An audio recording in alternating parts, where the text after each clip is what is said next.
අයිබෝන් වල හැමෝටම ඉතින් අපේ ඩයට්නික් කෝර්ස් එක මත ෆැමිලි කෝර්ස් ලෙසන් සීරීස් එකේ අන්තිම වීඩියෝ එක තමයි මේක. හරිද? සමහරට මේකෙන් පස්සේ තව එකක් දාන්න පුළුවන් මට ඔය පස්සේ හිතුනුත් එහෙම. හරි. දැනට අන්තිම එක මේක. ඉතින් මේකදී අපි බලමු මේ 7th කෝඩ් එක කොහොමද යූස් වෙන්නේ, කොතනද යූස් වෙන්නේ, ඔන්න ඔය දේවල් සම්බන්ධ. හරිද? අපි පොඩ්ඩක් ගමු අපි කලින්ම ප්ලේ කරපු සින්දුව අපි. තනි වී සිටින්නයි මම ඉස්සල්ලා ප්ලේ කරේ ඒකනේ මට ඒක මතක් වුණා. තනි වී සිටින්නයි අදහස් කළේ ඔබමයි සොයා ඇවිදින් වෙනස් කළේ. හරි බලන්න. සෙට් වුණානේ. හරි. මේ කීයද? 1 4 5. ඇත්තටම මේ මම ප්ලේ කරේ මේ පස්වෙනි කෝඩ් එකේ 7th කෝඩ් එක. හරිද? හරි. මම ඕගොල්ලන්ට අපේ ඔෆ්ලයින් කෝස් එකේදී කියලා දුන්න 7th කෝඩ් එක අල්ලන්න ඒක විදියක් කොහොමද? මේ විදිහට ඇල්ලුවා නම් කෝඩ් එක මේ C එකනේ. මෙන්න මේ ෂේප් එක ඇල්ලුවා නම් මේ ඇගිලි ටික තියෙන්නේ. ඔය ඇගිලි ටික තියෙන ෆ්‍රෙට් එකේ යටම ස්ට්‍රින්ග් අතර මෙහෙම බා කරා. තුන්වෙනි ඇගිල්ලේ යටම ස්ට්‍රින්ග් එකේ ඊට එහා පැත්ත නෝට් එක ඇල්ලුවා. මේ තමයි 7th කෝඩ් එක. හරි. දැන් 1 4 5නේ. එහෙනම් 5 7th කෝඩ් එක තමයි මේ. හරිද? ගොඩක් වෙලාවට මේ හැම වෙලේකදීම වගේ හරි මම මේ කියන එක 100%ක් හරිද දන්නේ මේ ඔය ක්ලැරන්ස් විජයවර්ධන මහත්තයා මම ඔය කිව්වේ මේ සෙට් එකක් ආටිස්ලා. ඉතින් ගොඩක් වෙලාවට මෙන්න මේ 5 තමයි 7th කෝඩ් එක ප්ලේ වෙන්නේ. කියන්නේ පස්වෙනි කෝඩ් එකේ 7th එක. හරිද?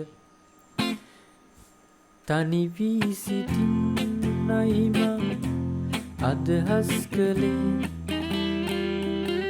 ඔබමයි සොයා ඇවිදින් පහසවන් වෙනස් කළේ. හරිද? හරි. එතකොට තව බයිලා අපි ගත්තොත් එහෙම මංගෝ කලු නැන්දේ මොකද මේ පැත්තේ තරරා තරරා තරරා තරරා. දැන් බලන්න 1 4 5 අර පහේ 7th එක තමයි සෙට් වෙන්නේ නේ. හරි. මම හිතනවා මේ 7th කෝඩ් සීන් එකත් ඔයාලා පොඩ්ඩක් තේරෙන්නේ නැති කියලා. එතකොට පස්වෙනි එකේ තමයි ගොඩක් 7th කෝඩ් එක සෙට් වෙන්නේ. 5 කෝඩ් එක. හරිද? හරි. එතකොට ඒකත් හරි.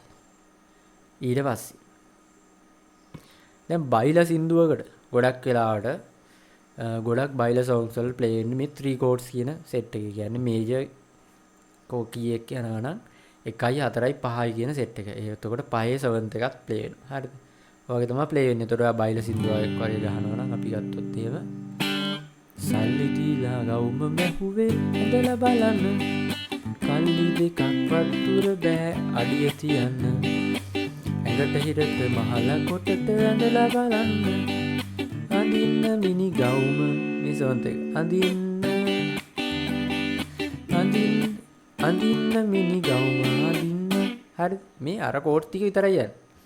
ඉතින් ඔයගොල්ලෝ try කරන්න ওই බයිලා songs වෙන්න මේ 3 chords දාලා play කරන්න. හරි. එහෙනම් මම හිතනවා සෑහෙන දෙයක් ඔයගොල්ලෝ ඉගෙන ගන්න නැති මේ lesson series එකෙන් family course සම්බන්ධ lesson series එකෙන්. ඉතින් ඔයාලා මොනවාරි ප්‍රශ්න තියෙනවා නම් comment කරන්න. නැත්තම් මට කෝල් එකක් හරි දෙන්න. හරි. ඉතින් වීඩියෝ හොඳයි නම් තව කට්ටියට recommend කරන්න අමතක කරන්න එපා.